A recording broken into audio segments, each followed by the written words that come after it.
Hello everyone. I hope कि आप सब अच्छे हैं और आपकी तैयारी अच्छी चल रही होगी।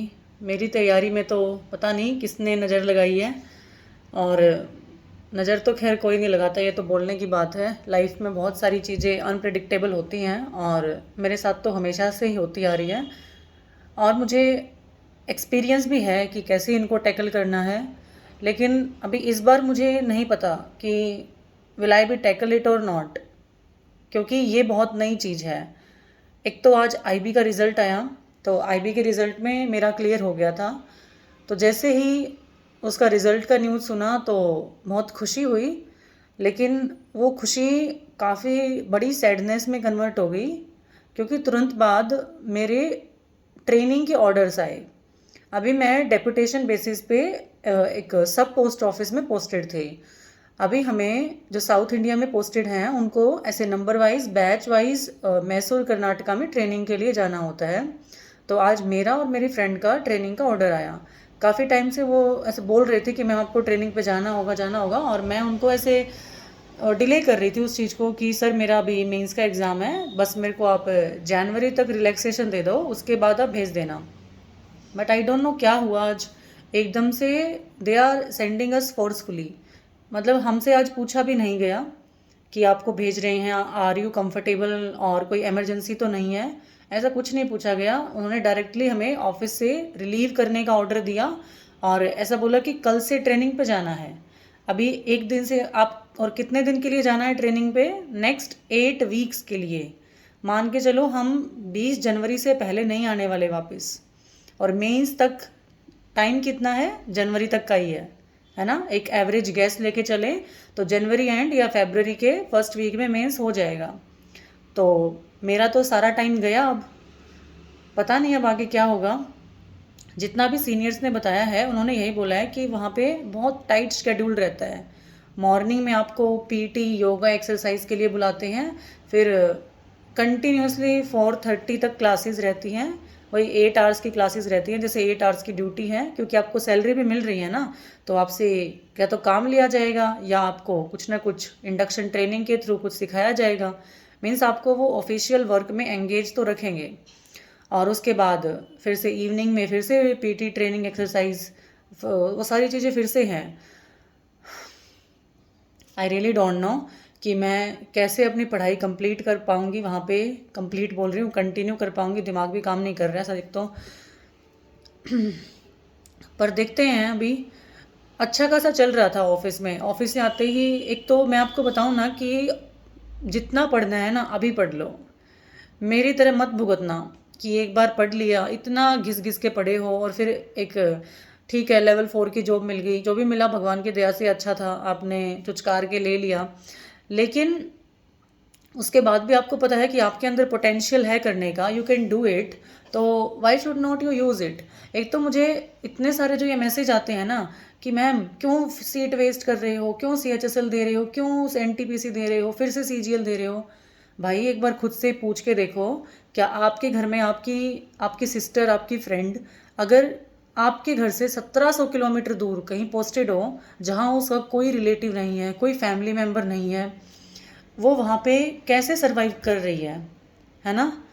और अगर उसमें पोटेंशियल है और पोटेंशियल के साथ साथ उसमें पढ़ने की लगन भी है, तो क्या आप उसको सपोर्ट नहीं करोगे पढ़ने के लिए? और क्या हमें एक बार लाइफ में कुछ मिल गया तो क्या हमें और हायर एंडेवर्स के लिए ट्राई नहीं करना चाहिए? ट्राई करना चाहिए ना कि हम अपने लेवल पे जितना हो सके उतना ग्रोथ करते रहें। मैं किसी की सीट वेस्ट नहीं कर रही भाई, जिसको भी आना है वो अपनी मेहनत के दम पे आए। और ये सब बातें बोलने की होती हैं। एक बार जो सिलेक्शन ले लेता है ना, उसके बाद उसको 1000 चीज़ें देखनी होती हैं। आप कैसे सरवाइव कर पा रहे हो अपनी फैमिली के बिना? आपको 100 चीज़ें मैनेज करनी है। आपको कोई हेल्प करने वाला नहीं है इधर। बस जो हमारे बैच के बच्चे हैं जो नॉर्थ इंडिया से ही हैं वही हैं, उनके अलावा कोई नहीं है। उन्हीं के सारे टिक पा रहे हैं हम यहाँ पे। ठीक है, तो क्या मुझे हक नहीं है कि मैंने इतने इतने सालों से जो मेहनत की है उसका मुझे एटलीस्ट एक इतना तो फल मिले कि मेरी नौकरी मेरे घर के आसपास हो? तो प्लीज़ ये आप कमेंट्स अपने अपने तक ही रखा करो। और एक बार अपने आसपास देखो, क्या आपकी लाइफ में आपने ऐसे बंदे नहीं देखे कि जो एक बार जॉब मिलने के बाद दोबारा ट्राई करते हैं और आगे बढ़ने के लिए? क्या सब वहीं रुक जाते हैं? नहीं ना। और अभी देखो चीज़ें कितने अनप्रिडिक्टेबल हैं। मैंने इस बार सीजीएल दिया तो क्या मुझे जॉब मिल गई क्या? अभी बस एक प्रीलिम्स देने से मिल गई? नहीं मिली ना। अभी मेरे साथ क्या हो रहा है वो मुझे पता है। मुझे कितनी एडवर्स कंडीशन में पढ़ना पड़ेगा। इतने टाइट शेड्यूल में आप अगर पढ़ने के लिए 2 से 3 घंटे भी निकाल लेते हो तो वो भी मेरे लिए मोर देन इनफ रहेंगे। और एक तो ऐसे साइकोलॉजिकल डिलेमा भी चल रहा है माइंड में कि कब तक ही पढ़ें, कब तक पढ़ते रहें, कब से पढ़ रहे हैं। देखते हैं, जब तक जो चाहते हैं वो नहीं मिलता तब तक तो पढ़ना पड़ेगा, उसके अलावा कोई ऑप्शन है नहीं। और बात यह है, पढ़ने से कोई दिक्कत नहीं है, मेरा पढ़ाई से बहुत गहरा प्यार है, कोई दिक्कत नहीं है मुझे पढ़ने से। बात वो है कि बहुत सारी चीज़ों को कॉम्प्रोमाइज़ करके पढ़ना। अभी अगर मुझे पढ़ना है तो मैं आपके लिए और अच्छे से पढूं, कि मुझे अगर अपने बच्चों को पढ़ाना है, सॉरी मैं बच्चों को बोल रही हूँ, मीन्स जो मेरे सब्सक्राइबर्स हैं, मैं अगर उनकी इंग्लिश अच्छी करना चाहती हूँ, मेरा जो एक्सपीरियंस है वो मैं शेयर करना चाहती हूँ आपके साथ, ताकि जो गलतियाँ मैंने की हैं आप उनको ना करो। तो उसके लिए अगर मैं अपना भी नॉलेज बेस एनहेंस करती हूँ तो वो आपके लिए ही बेनिफिशियल रहेगा।